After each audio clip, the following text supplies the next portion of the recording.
All right, it is mega important right now that we eat enough protein. And the reason for that is that we need to ensure that we don't lose them gains while we are potentially going through a period of slightly lower training volume or even lower activity level because we're just not out and about doing our normal day-to-day stuff.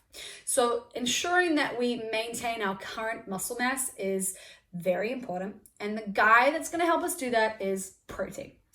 Protein quite literally offers your body or provides your body with the things it needs to build muscle mass. So ensuring that you're getting enough protein through your diet is really important to ensure that you maintain your current levels of muscle. Now, the majority of us CrossFitters probably need about 4 serves of protein a day. Our bigger humans, our bigger athletes can look at getting 6 serves of protein a day, okay? And that's gonna be roughly the palm of your hand. You could even really say like that fist is gonna be a good serving of protein per meal. So that would be 1 serving. You want that 4 times a day, okay? Now, if you want to be specific about numbers, you can be more specific. You can go and use tdeecalculator.net. That's going to give you some specific calories and specific grams of protein for you to start tracking and weighing and measuring. But really, the numbers are not as important as knowing, hey, what does a day of eating enough protein look like? And if you need 4 servings of protein, it means you're going to have protein at breakfast, protein at lunch, protein at dinner, and then there needs to be some other snack somewhere throughout the day that gives you a good source of protein. The more you can spread it out and have it at regular intervals throughout the day, the better it is for you, okay? So protein sources could be anything and everything from animal to plant to supplements. What you want to steer yourself towards is whole foods, okay? Eating real foods. And animal products tend to be the best source of protein because it is the most bioavailable. We absorb it the best. Plant products are great as well, and if you are a vegan or a vegetarian, you need to ensure that you're eating specific types of plants in order to make sure you are getting adequate levels of protein into your daily diet. So you might use chicken or turkey. It's going to be a very nice lean source of protein. You might get some red meat in your diet, and I encourage you to get red meat in regularly, so a few times a week, because it's going to provide you with a whole lot of micronutrients. We often champion vegetables and fruit as such phenomenal sources of micronutrients, but we forget that meat gives us vitamins and minerals as well, and they're incredibly nutrient dense. Not only that, but meat is going to provide us with micronutrients that you cannot get from fruit and veggies.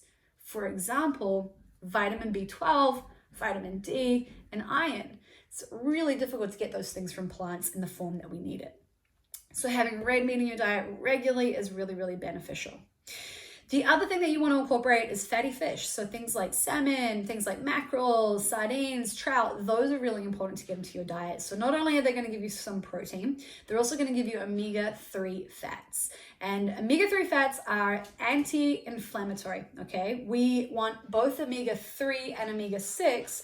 Omega-3 is anti-inflammatory, omega-6 is pro-inflammatory, so we actually need both in the body.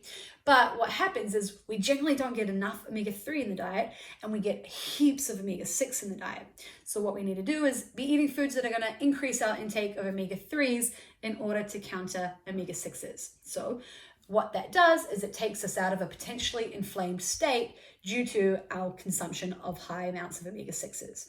So eating more fatty fish is going to be a really nice way to do that. And one of my favorite things is canned salmon, okay? You can get wild caught canned salmon from most supermarkets and it is super affordable. A beautiful snack is get some rice crackers, put your canned salmon on it, a little salt and pepper, boom. That's what you want for an afternoon snack, maybe a post-workout snack, okay?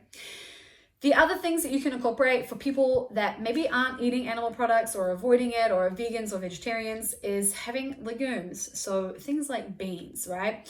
Red beans, black beans, soybeans, pinto beans. There's so many different types of beans that you can get. And again, super affordable, yeah?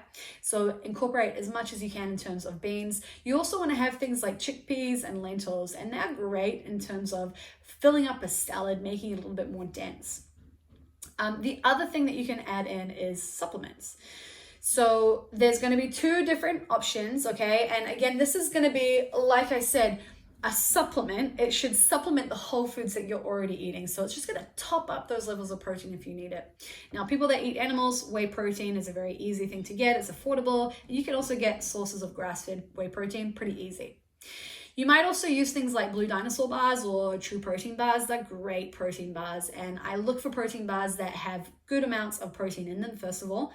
Often bars will market themselves as high protein, but they don't have a lot of protein in them. So Blue Dinosaur and True Protein are really handy.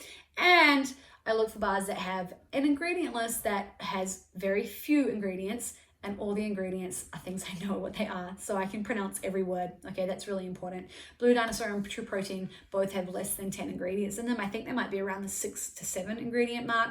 So they're very good options to add in. Now, if you don't want to have dairy, the first stop would be to go towards like a collagen powder. And again, really easy to get your hands on, like grass-fed collagen. But you can also get that in the form of bone broth. You can get it when you eat the skin of like salmon or the skin of chicken. So you can get whole food sources of collagen before you go and buy a supplement.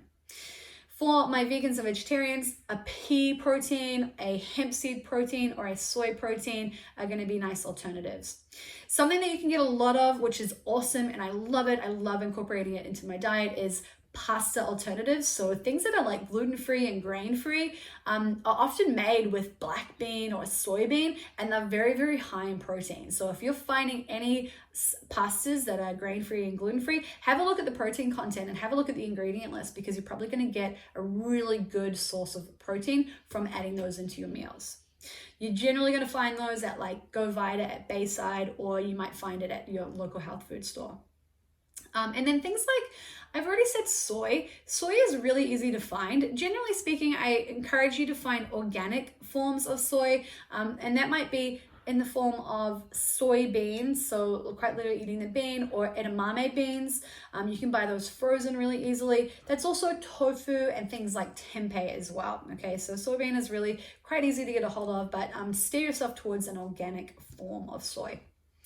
So those are a whole lot of different protein options, and you're looking to have 4 servings of that in a day. And really, you don't need to kind of get more complicated than that. Just keep it very simple. Make sure that you've based your meals around having a protein source at each meal. And then if you need to fill in the gap somewhere with a protein shake, or maybe even adding a scoop of protein into your oats in the morning, just to make sure that you do have that morning serving, that's going to help you. The other good thing about protein is that it tends to keep you full longer. So if you find that you have oats and fruit in the morning, but you're hungry an hour or an hour and a half later, try adding in that scoop of protein and just see how you go. You might find that you feel more full. All right, so adequate levels of protein throughout the day to ensure that you do not lose all the muscle that you've worked so hard to gain.